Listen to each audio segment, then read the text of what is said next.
बहुत समय पहले की बात है। एक घने जंगल में एक तोता रहता था अपने दो बच्चों के साथ। उनका जीवन खुशी खुशी बीत रहा था। एक दिन जंगल से गुजरते एक शिकारी की दृष्टि तोते के बच्चों की खूबसूरत जोड़ी पर पड़ी। उसने सोचा कि राजा को देने के लिए तोते बहुत सुंदर उपहार है।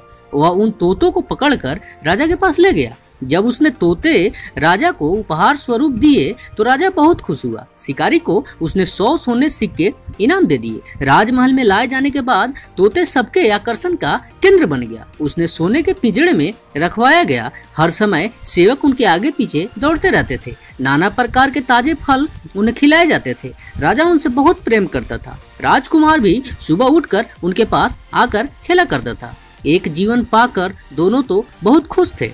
एक दिन छोटा तोता बड़े तोते से बोला, भाई हम कितने खुशनसीब हैं जो इस राजमहल में लाए गए हैं और ऐसा आरामदायक जीवन पा सकते हैं। यहाँ हर कोई हमसे कितना प्यार करता है, हमारा कितना ख्याल रखता है। दूसरा भाई ने कहा, हाँ भाई, यहाँ हमारी जरूरत की हर चीज बिना मेहनत के हमें मिल जाती है।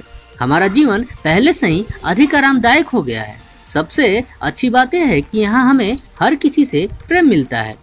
तोते को राजमहल का आनंदपूर्ण जीवन बहुत रास आ गया। लेकिन एक दिन सब बदल गया। वो शिकारी जिसने राजा को उपहार में तोते दिए थे राज दरबार में फिर से आया। इस बार उसने एक काला बंदर राजा को उपहार में दिया। अब काला बंदर राजमहल में सबके आकर्षण का केंद्र था। सारे सेवक उसकी देखरेख में लग गए। उसके खाने पीने का विशेष ख्याल रखा करते थे। तोतों को प्रति सबने ध्यान देना बंद कर दिया। यहाँ तक कि राजकुमार भी अब तोतों के स्थान पर बंदर के साथ खेलने लगा। यह देखकर छोटा तोता बहुत दुखी हुआ। वो बड़े ही तोते से बोला, भाई इस काले बंदर ने हमारी सारी खुशियाँ छीन ली है। इसके कारण अब हमारी कोई ध्यान नहीं देता है। बड़ा तोता बोला, कुछ भी अस्थायी नहीं रहता मेरे भाई, वक्त बदलते देर नहीं लगती है। कुछ दिन बीते। बंदर था तो शरारती। एक दिन उसने महल में बहुत उत्पात मचाया, सेवकों को बहुत तंग किया। राजकुमार भी उसकी हरकत से डर गया। राजा को जब बंदर की कारस्तानी पता चली तो उसने जंगल में छोड़ आने का आदेश दे दिया। आदेश का पालन कर बंदर को जंगल में छोड़ दिया गया। उस दिन के बाद तोते फिर से महल में सबके आकर्षण का केंद्र बन गया।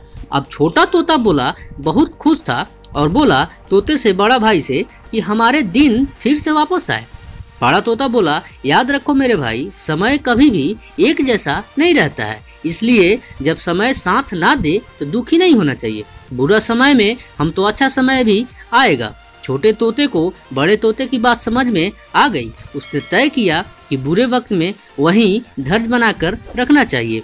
दोस्तों, इससे सीख हमें मिलती है कि कोई भी चीज अस्थायी नहीं रहती है। समय के साथ साथ हर चीज बदलती है। इसलिए मुश्किल के समय में धैर्य बनाकर रखें और हमारे चैनल को subscribe, follow, like, share, comment करें। धन्यवाद।